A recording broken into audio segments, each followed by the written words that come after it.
Okay, तो चलिए अभी जो हम डिस्कस करते हैं उसको और थोड़ा अच्छे से समझते हैं ताकि आपको और क्लियरिटी मिले। जो रेवेन्यू सोर्स है, जो पैसा आ रहा है टैक्स के रूप में, वो केंद्र सरकार को कैसे मिलेगा, स्टेट सरकार को कैसे मिलेगा, वो जरा देख लेते हैं। इस पाई चार्ट के थ्रू इसको समझने की कोशिश कीजिए। जो सीजीएसटी का पैसा है, that is central goods and GST, central goods and service tax, ये जो पैसा है ये सारा का सारा किसके पास जाएगा? ये सेंट्रल रेवेन्यू कहलाएगा, मतलब ये केंद्र सरकार के पास जाएगा, केंद्र सरकार के पास ये पैसा जाएगा। जो एसजीएसटी है, स्टेट जीएसटी, ये डायरेक्टली जो रेस्पेक्टिव स्टेट रहेगा उसके पास जाएगा। अब आपको क्वेश्चन हो रहा होगा कि सर ये क्या बोल रहे हो, कुछ समझ में नहीं आ रहा। कुछ देर पहले हमने एक चालान बनाने का प्रक्रिया देखा था ना, वहां पर उस चालान में क्या बताया गया था? उस चालान में कुछ इस तरीके से टेबल बना हुआ था, सीजीएसटी का कितना पैसा दे रहे हो, फिर नीचे लिखा था ओडिशा एसजीएसटी का कितना पैसा दे रहे हो, याद है आपको? तो यहाँ पर देखिए जो हम चालान बना रहे हैं ना, यहीं पर हम बता दे रहे हैं कि ये जो एसजीएसटी, जो स्टेट जीएसटी का पैसा है, ये उड़ीसा सरकार के एसजीएसटी के पास जाना चाहिए। समझ आ रहा है ना? सिमिलरली अगर आप महाराष्ट्र में हो और आप जीएसटी का पेमेंट कर रहे हो, तो ये जो चालान हमने देखा था वहां पर उड़ीसा के बजाय क्या आ जाता? महाराष्ट्र एसजीएसटी आ जाता। समझ में आ रहा है आपको? तो जो एसजीएसटी का पैसा है उसके ऊपर किसका हक है? उसके ऊपर राज्य सरकार का हक है, तो वो स्टेट का रेवेन्यू कहलाएगा। फिर एक आता है आपका यूटी जीएसटी। अब ये यूटी क्या आ गया? यूटी आपका यूनियन टेरिटरीज। आपको पता है हमारे इंडिया में यूनियन टेरिटरीज भी हैं, जैसे कि अंडमान निकोबार, चंडीगढ़, दादर नगर हवेली, लद्दाख, लक्षद्वीप, ये हमारे क्या है? Union territories. इसके अलावा और दो यूनियन टेरिटरीज हैं, एक दिल्ली, दूसरा पौंडीचेरी, लेकिन उसको स्टेट का दर्जा दिया जाता है। और एक जम्मू कश्मीर, सॉरी, दिल्ली, पौंडीचेरी और जम्मू कश्मीर है, ये भी यूनियन टेरिटरीज, लेकिन इनको भी एज इक्विवेलेंट टू स्टेट का दर्जा दिया जाता है। ठीक है। देन आपका आता है आईजीएसटी का पैसा। इसके ऊपर किसका हक है? आईजीएसटी के ऊपर सेंट्रल और स्टेट रेवेन्यू का पैसा है ये, मतलब इसमें दो भाग कर दिया जाएगा, एक सेंट्रल को जाएगा, एक स्टेट को जाएगा। किस मंदिर में जाएगा? जैसे पार्लियामेंट में डिसाइड होगा, बट एट प्रेजेंट ये 50-50 है। ठीक है, बताइए आप लोग को ये चीज समझ में आई? फटाफट बताइए। यस सर, समझ ओके, में आ गया।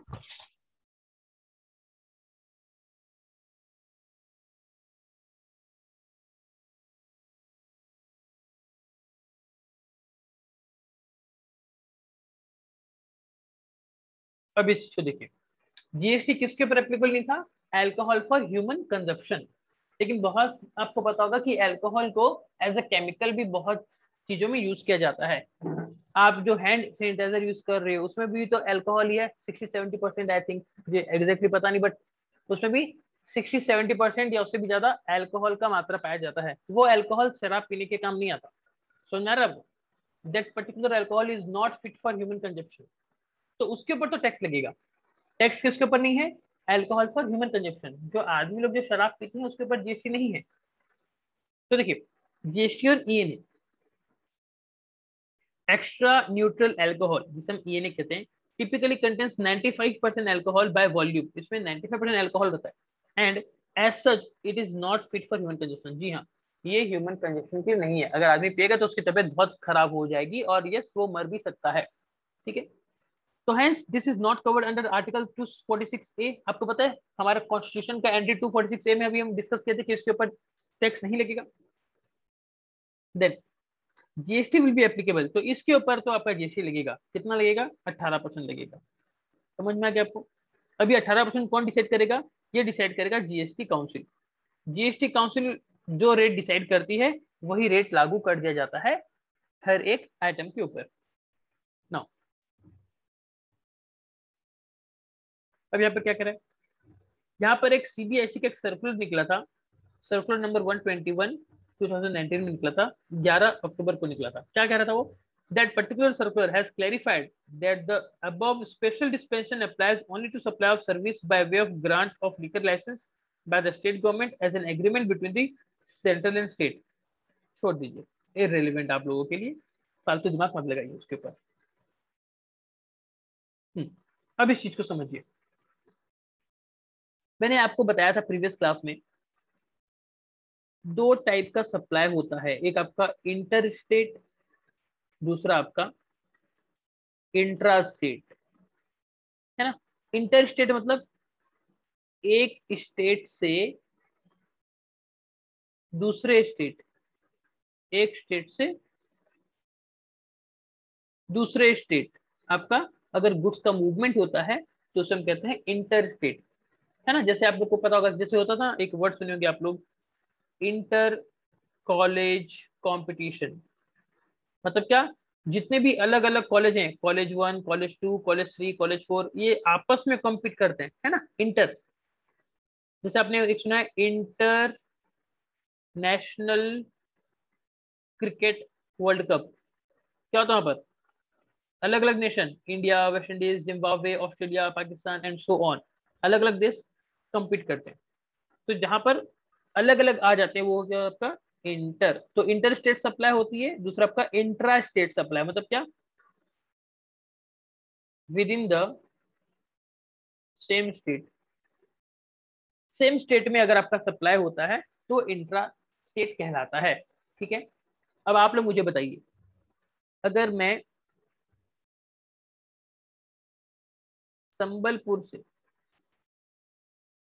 अंगुल अगर गुड्स का मूवमेंट किया तो ये आपका इंटर होगा या इंट्रा,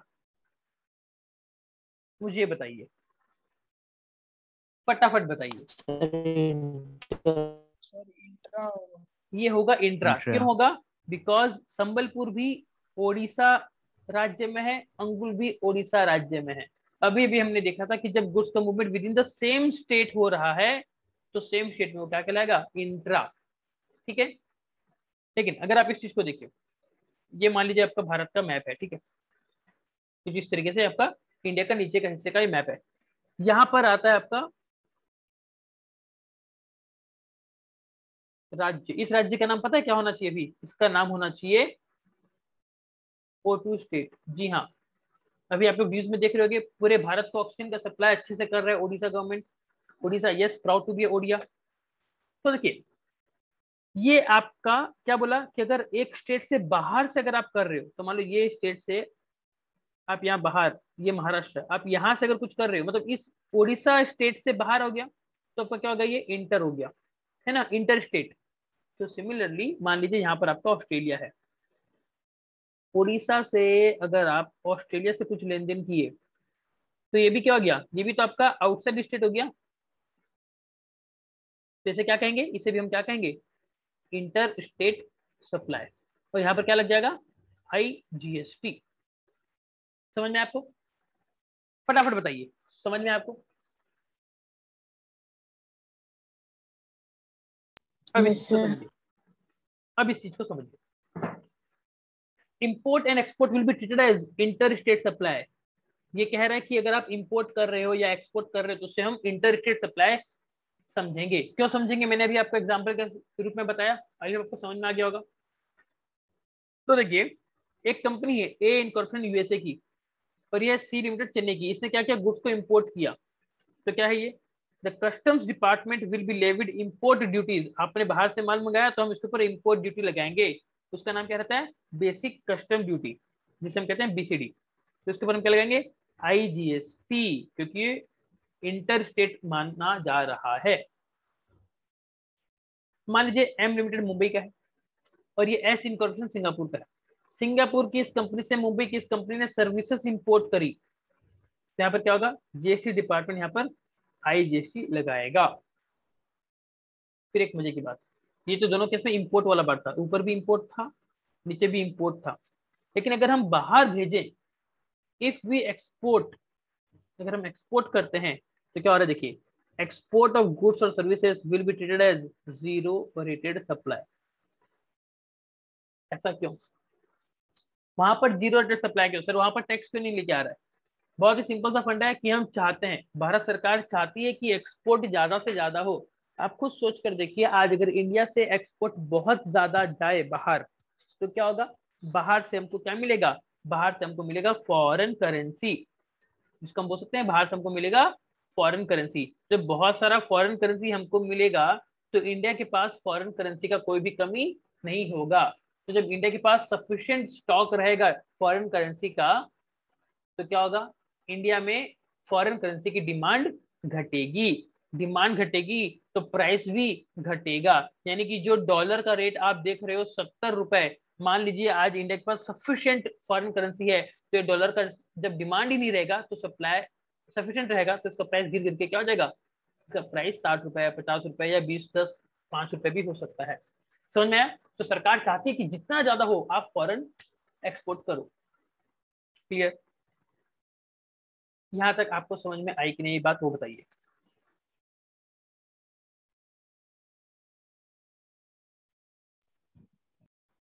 चलिए अब हम स्टार्ट करते हैं हमारा आगे का डिस्कशन। अभी तक हम बेसिक्स ही पढ़ रहे हैं।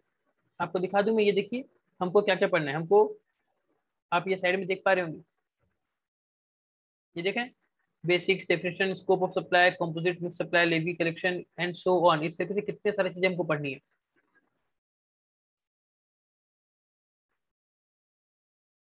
तो देखिए नोट्स, व्हाट इज जीएसटी, जो हम डिस्कस कर चुके हैं, अब यहाँ पर और अच्छे से इसको डिस्कस करते हैं। What is GST? It is a tax on supply of goods and services. जी हाँ, सप्लाई, फिर से वर्ड आगे मैंने कहा था कि बहुत इंपॉर्टेंट है। अगर गुड्स और सर्विसेज का अगर सप्लाई हो रहा है तो ही उसके ऊपर हम टैक्स लगाएंगे। Except taxes on supply of alcoholic liquor for human consumption. ये भी हमने देखा था कि सारे के सारे गुड्स एंड सर्विसेज के ऊपर टैक्स लगेगा except for alcoholic for human consumption. And ये क्या है, ये एक वैल्यू एडेड टैक्स है। जी हाँ, जीएसटी एक वैल्यू एडेड टैक्स है। कैसे है इसको डिस्कस करते हैं अच्छे से। चलिए चीज को समझिए। अब ये बहुत ही इंपॉर्टेंट कंसेप्ट है। आप लोग से छोटा सा रिक्वेस्ट है कि इस कंसेप्ट को समझने से पहले आप लोग अपना बाकी का जो सोशल मीडिया का ऐप वगैरह उसको प्लीज बंद कर दें। कोई भी व्हाट्सएप का नोटिफिकेशन चेक ना करें, कोई भी इंस्टाग्राम का पोस्ट ना देखें। ठीक है, बहुत ही अच्छे से समझिए इस टॉपिक को। अब हम देखेंगे कि जीएसटी आने के पहले, जीएसटी आने के पहले, this is pre GST era, this is post GST era. क्या होता था, क्या होता था और क्या हो रहा है। देखिए पहले मैन्युफैक्चरर ने एक सामान बनाया, एकदम ध्यान से समझिएगा। मैन्युफैक्चरर ने, चलिए इसको समझने के लिए ज्यादा अच्छा रहेगा, मैं आपको ले चलता हूँ एक अलग एप्लीकेशन में जिसका नाम है MS एक्सेल। वहां पर बहुत अच्छे से हम समझ पाएंगे इस चीज को।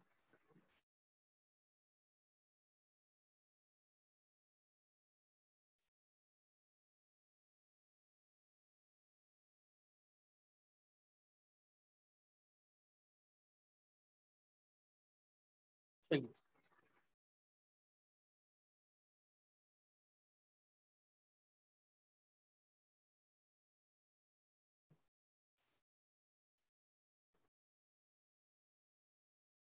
ये आपका प्री जीएसटी एरा, ये आपका पोस्ट जीएसटी एरा। ठीक है, समझिए पहले क्या होता था। ये कौन है, मैन्युफैक्चरर। इसका कॉस्ट लगा कितना, मान लीजिए 100 रुपए। इसने अपना प्रॉफिट जोड़ा, मान लीजिए 100 रुपए। टोटल कितना हो गया, 200 रुपए। टोटल कितना हो गया, 200 रुपए।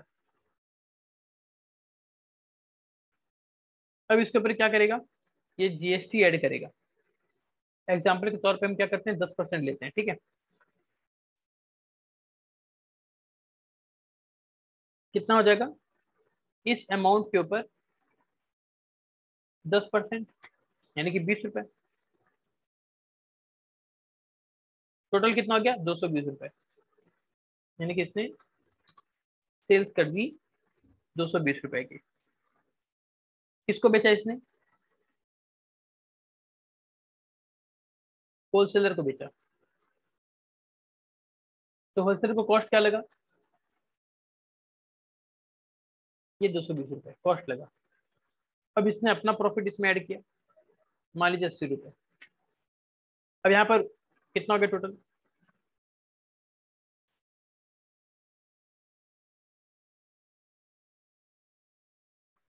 टोटल हो गया 300 रुपये। अब यहाँ पर क्या करेगा वो? जीएसटी वही 10%, कितना हो जाएगा इस अमाउंट के ऊपर? 10%, यानी कि 30 रुपये। कितना हो गया? 330। इसने भी सेल्स कर दी। किसको बेचा? रिटेलर को बेचा। ठीक है।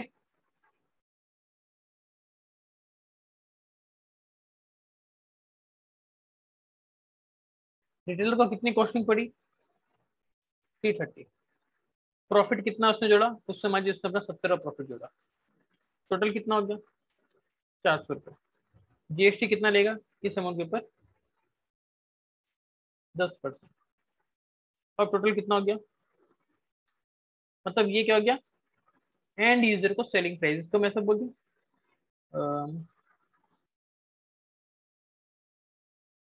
मतलब जो एंड यूजर को जो प्राइस चुकाना पड़ेगा वो कितना चुकाना पड़ेगा? 440। फटाफट बताइए, क्या आप लोग को ये चीज समझ में आया?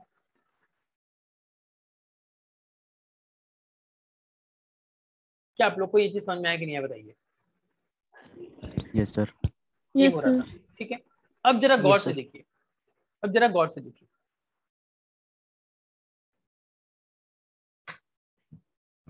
ये जो 220 रुपए है,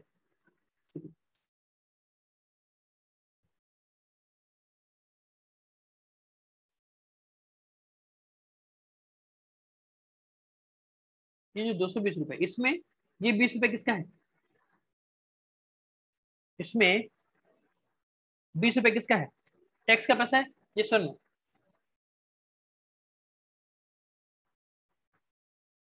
अब यहाँ पर जो 220 आ गया, इसके अंदर भी क्या बोल सकते हैं? ये 20 रुपया टैक्स का पैसा है।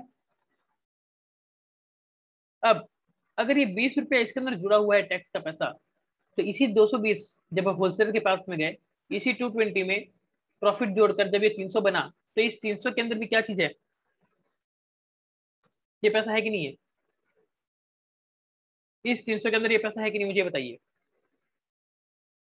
इस 300 के अंदर ये 20 रुपए टैक्स का है कि नहीं है, जो ऑलरेडी पहले लग चुका यस है? सर। अब ये जो 300 के ऊपर जो यहाँ पर टैक्स लग रहा है 10%, अब इस फिगर को देखिए।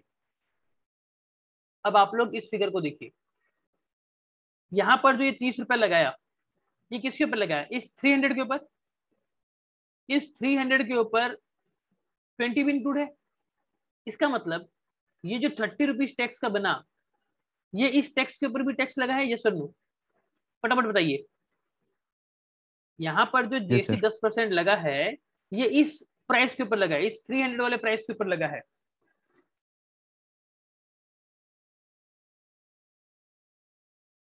इस 300 के ऊपर पैसा लगा है, तो इस 300 के अंदर ये टैक्स का पैसा इंक्लूड है। क्या है ये टैक्स है। इसका मतलब ये जो 30 रुपीज निकला है, ये क्या है? ये है आपका टैक्स ऑन टैक्स। इसके अंदर क्या है? इसके अंदर आपका टैक्स का पैसा भी इंक्लूड है, मतलब टैक्स के ऊपर टैक्स लग रहा है।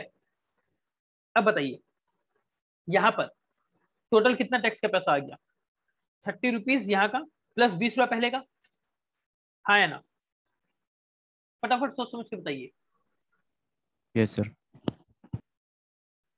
अब जब आगे बढ़ेंगे तो ये जो 330 का जो लागत पड़ा इस रिटेलर को, इसके अंदर क्या है? ये 50 रुपए टैक्स का है ऑलरेडी।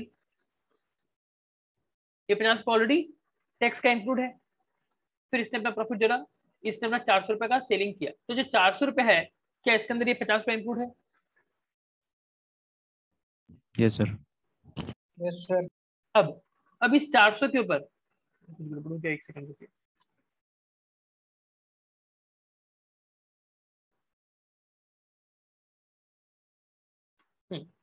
अब इस 400 के ऊपर जब इसने 40 रुपए जब टैक्स लगाया, ठीक हो गया?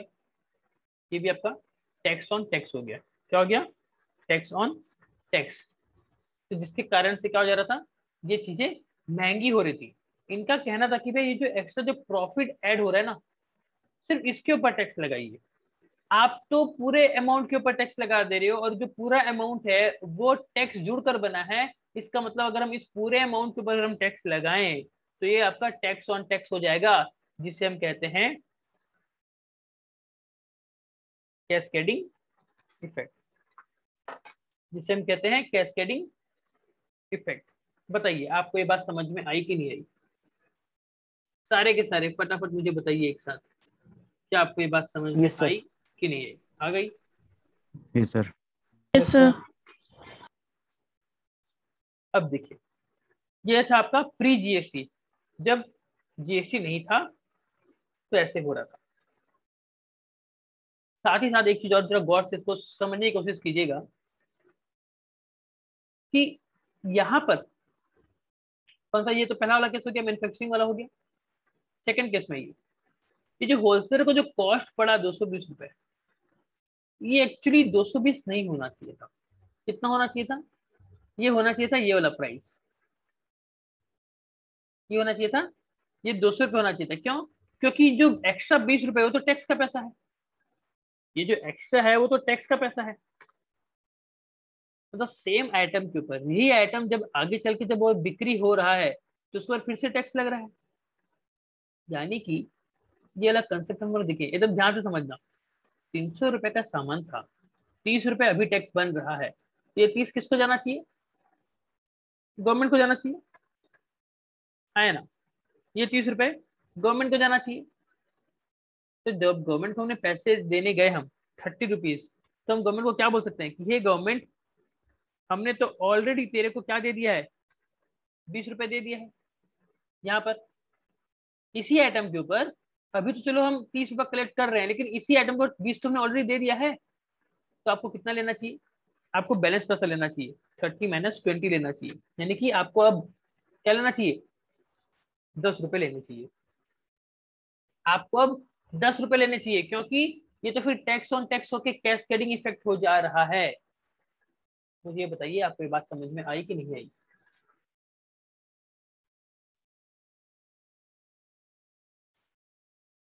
सारे के सारे बताइए, क्या आपको ये बात समझ में आई कि नहीं आई?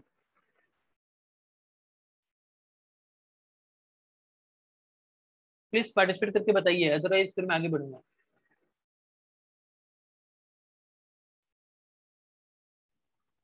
सर ये फिर से थोड़ा। Yes sir. मिला जुला रिस्पॉन्स प्लीज, सारे के सारे यस सर। बोलिए। मुझे ऐसा क्यों लग रहा है कि बाकी लोग मोबाइल ऑन करके गुपचुप खाने चले गए हैं? बाकी पार्टिसिपेंट्स प्लीज बताइए, क्या समझ में आया कि फिर से समझाना है? सर वो नहीं सर, 10 हो गया। वाला थोड़ा। नहीं सर, आ गया। सर वो 10 वाला फिर से समझाइए थोड़ा। तो चलो फिर से समझाइए। चलो, आधे लोग को आ गया, कुछ लोग का डाउट है। फिर से छोटा सा एक अटेम्प्ट करता हूँ मैं, देखिए। इसके लिए आपको मेरे चलता हूँ हमारी स्क्रीन के ऊपर।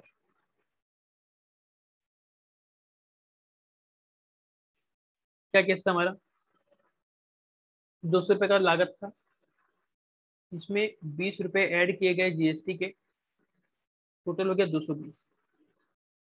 जब होलसेलर के पास आया ये आइटम, होलसेलर ने क्या दिया? 220 रुपए दिया, लेकिन उसने 200 रुपए सामान के दिए प्लस 20 रुपए टैक्स के दिए। हाँ या ना, पहले ये बताइए। हाँ या ना, ये बताइए। Yes sir. अब होलसेलर ने क्या किया, इसी आइटम में इस 220 में उसने अपना 80 रुपए प्रॉफिट जोड़ा और 300 का इसने सामान बनाया। अब क्योंकि सरकार कहती है कि इस आइटम के ऊपर 10% टैक्स होना चाहिए, तो उसके ऊपर उसने टैक्स जोड़ा कितना? 10%, यानी कि 30 रुपए। कितना हो गया? 330। अब कस्टमर ने तो, जो रिटेलर था, होलसेलर के लिए कस्टमर कौन है? रिटेलर। तो रिटेलर ने जब पेमेंट कर दिया 330, तो ये 330 सारा का सारा क्या इस होलसेलर का इनकम है क्या? नहीं। होलसेलर कितना पैसा रखेगा? होलसेलर रखेगा 300, ये वाला पैसा। और ये पैसा किसको देगा? गवर्नमेंट को। किसको देगा? गवर्नमेंट को। होलसेलर गवर्नमेंट को पैसे देने गया 30 रुपए, तो उसको याद आया, अरे ये तो वही आइटम है जिस आइटम के ऊपर मैंने परचेस करते समय 20 रुपए पेमेंट किया था टैक्स के नाम पर। ये तो वही आइटम है जिसके ऊपर मैं ऑलरेडी टैक्स दे चुका हूं। आज की तारीख में जब ये सामान बिक्री हुआ तो उसके ऊपर टैक्स कितना बन रहा है? 30 रुपए बन रहा है। और इसी के ऊपर ऑलरेडी मैंने तो 20 रुपए टैक्स का दे दिया था सरकार को। तो अब मैं सरकार को कितना दूं? 10 रुपए। समझ में आई कि नहीं बात, वो बताइए। Yes sir. Yes sir. ठीक है, तो यहां पर ये कब हो पाएगा संभव? जब होलसेलर जो इसको कॉस्ट समझ रहा है, होलसेलर के लिए एक्चुअल में कॉस्ट क्या होगी मालूम आपको? होलसेलर के लिए एक्चुअल में कॉस्ट हो जाएगी फिर 200 रुपए। क्यों? ये तो 20 रुपए वो उसका टैक्स क्रेडिट हो जाएगा, मतलब वो उस पैसे को यहां पर क्या करेगा? यूटिलाइज कर लेगा और गवर्नमेंट को बैलेंस पैसा देगा। समझ में आ रहा है ना? जो 20 रुपए मेरे को ऑलरेडी फ्यूचर में एडजस्ट होके मिलने वाले हैं उसको मैं अपनी लागत में क्यों जोड़ू? तो मेरी लागत क्या हो जाएगा? सिर्फ 200 रुपए। अब यहां पर क्या हो जाएगा? 200 में अब मैं फिर अगर अपना प्रॉफिट जोड़ू, मेरा प्रॉफिट कितना जोड़ा मैंने? 80 रुपए। अब कितना हो जाएगा मेरा आइटम का कॉस्ट? 280 रुपए। टैक्स 10% के हिसाब से कितना हो जाएगा? 28 रुपीज। कुल मिलाकर कितना हो गया? 308 रुपए। तो देखिए, जैसे ही हमने यहाँ पर जीएसटी का कंसेप्ट को लागू किया, जो मेरा कस्टमर को 330 का सामान बिकता था अब वो कितने बिकेगा?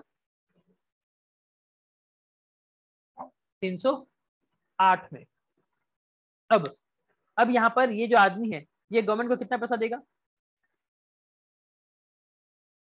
ये 28 रुपया। ये 28 रुपया गवर्नमेंट को पेमेंट जाएगा, ये सर नो? इस 28 में से ऑलरेडी कितना टैक्स दे चुका है गवर्नमेंट को? 20 रुपए। तो नेट पैसा कितना देगा गवर्नमेंट को? 8 रुपए। 8 रुपए। समझ में आया? अब देखिए मजे की बात, हम क्या पढ़ रहे थे? हम पढ़ रहे थे कि ये आपका वैल्यू एडेड टैक्स होना चाहिए।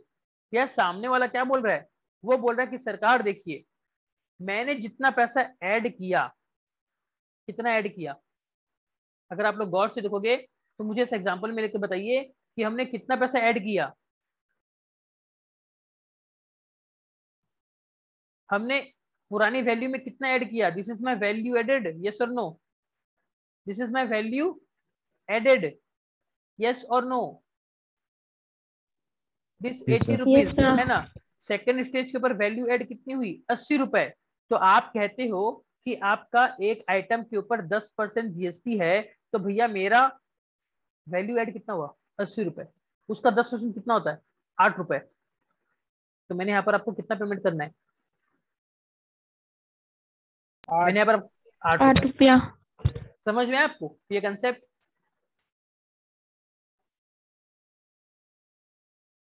Value added yes sir. Yes कितनी सर। कितनी स्टेज के ऊपर? देखिए, पहले वाले स्टेज पे कितनी वैल्यू थी? 200 रुपए। तो उसके ऊपर आपका 20 रुपए टैक्स बनना चाहिए था।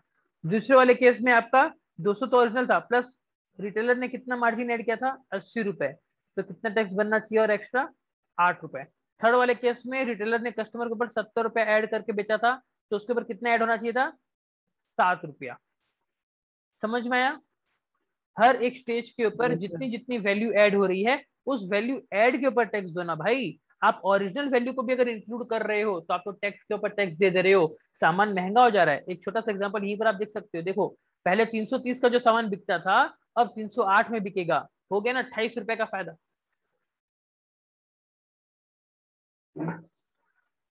आई होप आपका ये डाउट में क्लियर कर पाया।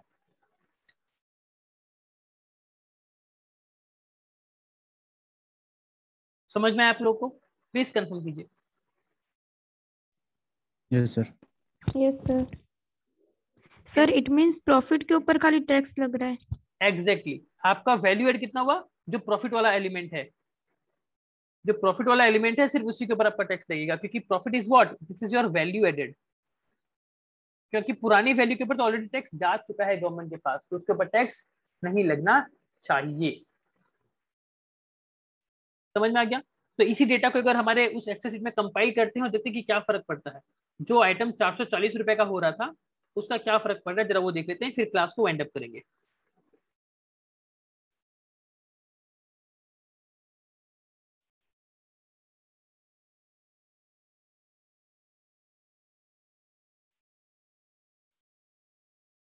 देखिए अब पोस्ट जीएसटी क्या हो जाएगा, ये तो मेरा सेम रहेगा, ये मेरा सेम रहने वाला है। यहाँ पर पूरा 100 रुपये रहेगा, मैंने प्रॉफिट डाला 100 रुपये, टोटल हो गया 200 रुपये। मैंने फर्स्ट टाइम जीएसटी डाला 20 रुपये, ये हो गया 220 रुपये। यहाँ तक कोई भी चेंजेस नहीं। चेंजेस आएगा कहाँ से, सेकेंड लेवल से। अब होलसेल को कॉस्ट कितनी पड़ेगी, 200 रुपये। क्यों, क्योंकि 20 रुपये उसका क्या है, 20 रुपये उसका है इनपुट टैक्स क्रेडिट। क्या है, इनपुट टैक्स क्रेडिट। अब देखिए इसने प्रॉफिट कितना ऐड किया, 80 रुपये, तो टोटल कितना हो गया, 280 रुपये। ठीक है, अब इसके ऊपर टैक्स कितना बनेगा, 10%, 28 रुपये का, 28 रुपये का। तो टोटल कितना हो जाएगा, टोटल हो जाएगा 308। ठीक है, अब यहाँ पर जब वो टैक्स का पैसा देगा, कितना देगा वो देगा 28 रुपये सरकार को देने हैं। कितने देने सरकार को, 28 रुपये। लेकिन उसके पास क्रेडिट कितने रुपए का है, 20 रुपये। तो नेट कितना पैसा देगा, 8 रुपये। ये 8 रुपये कैसे हुआ, देखिए 8 रुपये वो पेमेंट कर रहा है, और उसका वैल्यू एड कितना हुआ, नया वाला, नया वैल्यू एड कितना हुआ, प्रॉफिट वाला एलिमेंट, यानी कि उसने कितना कर दिया, 10% का उसने टैक्स दिया, जो कि हमारा जीएसटी का रेट है। फिर अब आगे चलते हैं। अब जो रिटेलर है, रिटेलर ने कितना टैक्स पेमेंट किया है, यहाँ पर रिटेलर ने कितना टैक्स पेमेंट किया, 28 रुपए का। तो रिटेलर को कॉस्टिंग कितनी पड़ी, 280 रुपए की। ये जो फिगर है ये उसको कॉस्टिंग पड़ी, तो रिटेलर को पड़ेगी कॉस्टिंग 280 रुपए। उसके साथ उसका इनपुट टैक्स रेट कितना है, 28 रुपए का। अब इसने कितना प्रॉफिट ऐड किया, 70 रुपए का। वैल्यू कितनी हो गई, 280 और 70, 350 रुपए। जीएसटी कितना बनना चाहिए 10% के हिसाब से, 35 रुपए। अब उसके पास ऑलरेडी कितना पेमेंट करेगा गवर्नमेंट को, 35 रुपए सरकार को देना है। लेकिन ये रिटेलर जब परचेस करके लेके आया था, ये कितना टैक्स दे चुका है, 28 रुपए का। तो अब नेट कितना देगा, 7 रुपए। ये 7 रुपए कैसे टैक्स बना, जो उसकी वैल्यू एड उसने की थी 70 रुपए की, उसके ऊपर 10% निकल गया। ये देखिए, तो अब ये टोटल कितना हो जाएगा, ये हो जाएगा ये वैल्यू प्लस टैक्स का पैसा 385 रुपए। तो डिफरेंस कितना आ गया, पहले जो कस्टमर को पड़ रहा था आइटम 440 रुपए का, अब वो कितने का पड़ रहा है, 385। यानी कि ये क्या हो गया, ये प्रॉफिट हो गया, किसका हो गया, कस्टमर का। तो बताइए जीएसटी अच्छा है कि बुरा, अच्छा है सर। अच्छा समझ है में आप सर। लोगों को।